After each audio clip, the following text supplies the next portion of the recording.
Pemirsa, Kesatuan Pelaut Indonesia KPI Cabang Bali sangat mengapresiasi respon cepat Gubernur Bali Wayan Koster yang sangat memperhatikan para PMI dengan memberikan prioritas vaksin agar bisa kembali berangkat ke negara tujuan tempat bekerja. Terbukti Gubernur Koster yang telah mempersiapkan vaksinasi untuk para pelaut di Bali. Ketua Kesatuan Pelaut Indonesia KPI Cabang Bali, Ibu Putri Susilo menilai keputusan Gubernur Koster sangat luar biasa memberi perhatian bagi pelaut Bali dan PMI Bali yang dirasakan sudah sangat tepat. Pasalnya pelaut Bali yang sudah diprioritaskan mendapat vaksin saat ini, sekitar 1.200 pelaut Bali sudah bisa kembali berlayar dan berangkat bekerja ke perusahaan kapal pesiar. Berkat respon cepat Gubernur Koster, pihak KPI Cabang Bali juga mendapatkan apresiasi nasional hingga internasional. Dewa Susilo juga mengapresiasi langkah Gubernur Bali dalam menerbitkan Pergub nomor 12 tahun 2021 tentang sistem perlindungan PMI Kramo Bali. Namun pihaknya berharap agar Pergub tersebut bisa lebih dipertajam kembali khususnya bagi para pelaut Bali.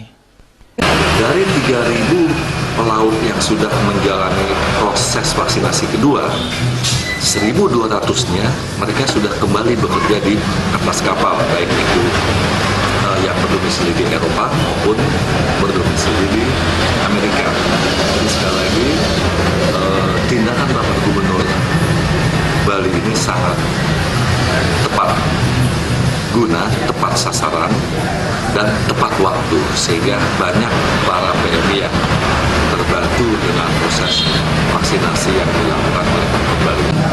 Ini adalah suatu tindakan kepedulian terhadap para pelaut, para PMI untuk melindungi dan memberikan protek kepada para pekerja yang mendatangkan devisa luar biasa ini ya. Namun demikian kami berharap khusus untuk pelaut biar bisa lebih dipertajam lagi langsung.